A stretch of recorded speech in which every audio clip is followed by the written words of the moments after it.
Hello everyone. इस video में हम सॉर्टिंग को देखते हैं कि हम अपने डॉक्यूमेंट्स जो हम फाइंड करते हैं और उनको किस हिसाब से हम ascending order, name wise, age wise हम सॉर्ट कर सकते हैं। तो सिंटेक्स क्या है कि हम अपना कलेक्शन नेम दें और फाइंड के अंदर क्यूरी दें और सॉर्ट दें। सॉर्ट के अंदर हम अपना क्राइटेरिया बताएं किस कैसा सॉर्ट हमें चाहिए। फिर एग्जाम्पल है यहाँ पे कि हमने यूजर्स टेबल पे फाइंड मेथड यूज़ किया है और सॉर्ट किया है। फिर नेम पे हमने असेंडिंग, यहाँ पे वन जब हम पॉजिटिव वन यूज़ करते हैं तो वहाँ पे उसका मतलब होता है कि हम इसको असेंडिंग सॉर्ट करना चाहते हैं। सॉर्टिंग किस पे लगाना चाहते हैं? नेम फील्ड पे सॉर्ट लगाना चाहते हैं और ये वन से है कि असेंडिंग सॉर्ट। और हम ए एस सी भी लिख सकते हैं असेंडिंग के लिए। और हम यहाँ पे क्या है कि प्राइस पे लगाया है लेकिन डिसेंडिंग सॉर्ट।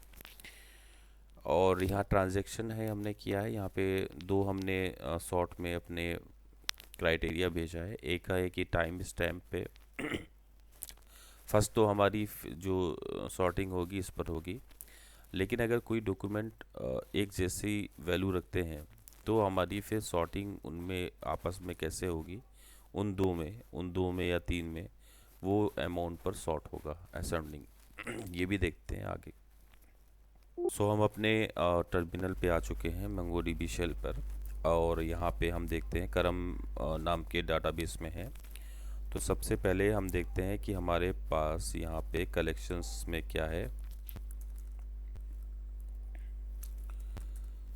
हमारे पास यूज़र्स है और यूज़र्स में हम देख लेते हैं कि हमारे पास यूज़र्स में क्या है।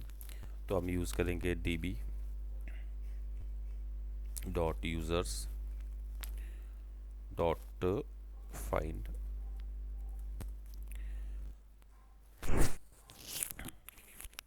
हमारे पास ये डेटा आया है।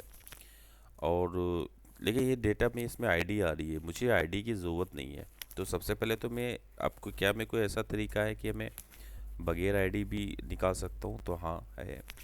पहले तो हम इसको डॉक्यूमेंट फाइंड में अपना जाहिर सी बात है क्राइटेरिया देते हैं। तो यहाँ पे हम ब्लैंक छोड़ रहे हैं, इसका मतलब है हमें सारे के सारे डॉक्यूमेंट चाहिए। फिर दूसरी में हम क्या कर रहे हैं, क्राइटेरिया दे रहे हैं और ऑप्शंस दे रहे हैं कि मुझे नेम चाहिए। तो नेम के आगे हम लिख देंगे वन। यहाँ पे वन और ज़ीरो यूज़ होता है। अगर ज़ीरो कर दिया यानी आपको वो फील्ड आउटपुट पे नहीं चाहिए, और वन कर दिया तो यानी आउटपुट में वो फील्ड चाहिए। तो हम नेम के लिए वन करते हैं, या जाहिर सी बात है नेम के लिए हम क्यों करें, हम सिर्फ हमें आईडी नहीं चाहिए तो हम आईडी लिख दें कि आईडी ज़ीरो, कि आईडी मत देना। तो आईडी नहीं देने का मतलब आगे जितनी चीज़ें फील्ड्स आए सिर्फ आईडी ना है। ठीक है, ये दोनों आप जितनी चाहें उतनी ऑन करा सकते हैं। तो देखिए ये हमारा आउटपुट आ गया, कितना अच्छा लग रहा है, ताकि हम सॉर्टिंग इस पर सीख सकते हैं।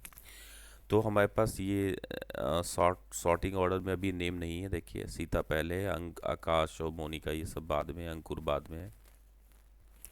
तो सबसे पहला इसमें डॉक्यूमेंट कौन सा हमने इंसर्ट किया था? सीता। और सबसे लास्ट में क्या किया? अंकुर।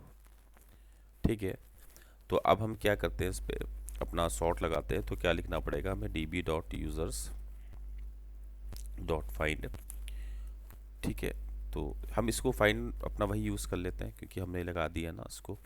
तो यहाँ पे हमारा क्या है, सारे डॉक्यूमेंट चाहिए और इससे क्या है कि हमें आईडी मत देना, बाकी जितनी फील्ड्स हैं वो सब दे दो। फिर इस पे हम क्या लगाते हैं? सॉर्ट लगाते हैं। और सॉर्ट में हम अपने ऑप्शंस भी दे सकते हैं। सॉर्ट का ऑप्शंस क्या है कि किस पे मुझे लगाना है सॉर्टिंग। यहाँ पे कर्ली ब्रेसेस रहेंगे हमारे, और यहाँ पे हमारे क्या रहेगा, नेम पे हमें चाहिए असेंडिंग ऑर्डर। तो यहाँ पे दो ऑप्शन है, या तो हम ASC लिख सकते हैं या वन लिख दें। वन से मतलब असेंडिंग, और चाहे तो हम इसको ASC भी लिख दें, तो सेम चीज़ है हमारे लिए। ये दोनों को करके देख लेते हैं। वन लिखते हैं और यहाँ पे एंटर मारते हैं। तो देखिए नेम पर सॉर्टिंग हो गई। पहले हमारा जो डॉक्यूमेंट जो आ रहे थे ये आईडी के आ रहे थे, जो पहले इंसर्ट हुआ था वही दिखा रहा था पहले। अभी क्या कह रहा है, ये हमने क्योंकि नेम पर सॉर्ट लगा दिया है तो नेम में सॉर्टिंग क्या लग गया है? असेंडिंग ऑर्डर, यानी जो ए से स्टार्ट है वो पहले आएंगे। तो लास्ट में सीता है। अब इसमें हम क्या करते हैं, अब इसको दूसरा भी देख लेते हैं कि हम क्या ASC लिखते हैं तब भी यही आता है। यस बिल्कुल, देखिए ASC से भी यही आ रहा है। तो हम अभी इसमें थोड़ा सा और अपना देखते हैं। हम अब दो में सॉर्ट लगाते हैं। तो हम यहाँ पे दो में सॉर्ट लगाते हैं। एक तो नेम भी मुझे चाहिए, असेंडिंग चाहिए। अगर कोई दो नाम के लोग हैं, या मुझे दो नाम के लोग तो मेरे पास होंगे भी नहीं, यहाँ पे एज है मेरे पास सेम। ठीक है, एज में हम क्या लगाते हैं, असेंडिंग। और फिर हमारा चाह रहे हैं कि अगर वो एज में कोई सेम एज के दो बंदे हैं, तो उनमें आपस में कैसे करना, तो उनमें आपस में क्या कर देना, नेम पे सॉर्ट कर देना। ठीक है, देखिए, तो हमारे पास दो एज के सेम बंदे थे, 29 की एज के दो बंदे थे। तो उसने क्या किया है, क्योंकि अंकुर लास्ट में इंसर्ट हुआ था, लेकिन फिर भी क्योंकि मैंने लगा दिया है कि सेकेंडरी, यानी अगर ऐसा कंडीशन आ जाए कि दो सेम, क्योंकि पहला कंडीशन, पहला फिल्टर तो हमारा ये है सॉर्टिंग का, तो पूरा का पूरा होल हमारा कलेक्शन इस पर सॉर्ट होगा, एज पर। लेकिन कहीं ऐसी कंडीशन आ जाए कि हमारे दो सेम पाए जा रहे हों, तो उस पे कैसे सॉर्ट करें कि वो किसको पहले लाए। तो उसकी कंडीशन हमने दे दी है कि नेम पर सॉर्ट कर देना। ठीक है, यानी नेम का अकॉर्डिंग, यानी नेम में जो पहले अंकुर है तो ए से पहले आए, फिर से बाकी बाद में आए, तो यहाँ पे ए पहले आ गया और मोनिका बाद में आ गया। ठीक है, तो हमारा ये सॉर्टिंग है। तो हमने देख लिया यहाँ पे दोनों तरफ से सॉर्ट करके नया। और आज की वीडियो में इतना ही। Thank you.